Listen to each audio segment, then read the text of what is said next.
मगरमच्छ के कहे अनुसार चौधरी मगरमच्छ की पीठ पर बैठ गया। मगरमच्छ ने चौधरी को अपनी पीठ पर बैठाकर नदी पार करा दी। चौधरी नदी के तट पर उतरकर मगरमच्छ को अलविदा कहकर जंगल में आगे की ओर बढ़ गया। जैसे ही चौधरी जंगल में थोड़ी दूर चला, चौधरी को दूर से ही एक पीपल का पेड़ दिखाई दिया, जिसके नीचे एक बूढ़ा और एक बूढ़ी राम नाम का भजन कर रहे थे। बूढ़े ने बूढ़ी से कहा, सामने से एक भूखा प्यासा मानव आ रहा है, आज हम अपनी अपनी एक एक रोटी उसे दे देते हैं। लेकिन बूढ़ी ने साफ साफ मना कर दिया, अगर मैं ये 2 रोटियां नहीं खाऊंगी तो मैं भूखी मर जाऊंगी। इन्हीं 2 रोटियों को खाकर ही मेरी भूख शांत होती है। इतनी देर में चौधरी उन दोनों बूढ़े और बूढ़ी के पास आ गया। चौधरी बहुत प्यासा था, इसलिए उसने पानी मांगने के लिए अपने हाथों से बूढ़े की ओर इशारा किया। बूढ़े ने अपनी पानी की बोतल चौधरी को दे दी। चौधरी ने बोतल से पानी पीकर अपनी प्यास बुझाई।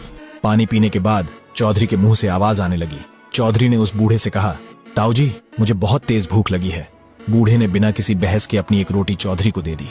चौधरी ने वह एक रोटी खा ली, परंतु फिर भी उसकी भूख शांत नहीं हुई। उसने बूढ़े के हाथ में बची हुई रोटी की ओर देखा और कहा, ताऊ जी, अभी मेरी भूख शांत नहीं हुई है, मुझे एक रोटी और चाहिए। बूढ़े ने वह एक रोटी भी चौधरी को दे दी।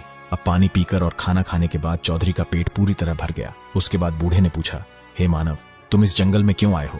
चौधरी ने कहा, ताऊ जी, मैं भगवान से मिलने आया हूँ। मैंने किसी से सुना है कि भगवान जंगल में रहते हैं, इसलिए मैं उन्हें जंगल में ढूंढ रहा हूँ। बूढ़े ने कहा, यदि तुम्हें भगवान मिले तो उनसे यह जरूर पूछना कि जिस पीपल के पेड़ के नीचे हम दोनों बैठे हैं, वह पूरा पेड़ हरा भरा है, फिर उसकी एक डाली सूखी क्यों है? चौधरी ने कहा, ठीक है ताऊ जी, जरूर पूछूंगा। इतना कहकर चौधरी ने बूढ़े और बूढ़िया दोनों को प्रणाम किया और जंगल की ओर चल पड़ा। रास्ते में चौधरी को फटे कपड़ों में एक भिखारी मिला। भिखारी ने कहा, चौधरी, मैं ही भगवान हूँ। ये सुनकर चौधरी कुछ देर तक समझ नहीं पाया। फटे कपड़ों में खड़ा वह व्यक्ति उसे साधारण भिखारी ही लग रहा था। चौधरी सोच में पड़ गया।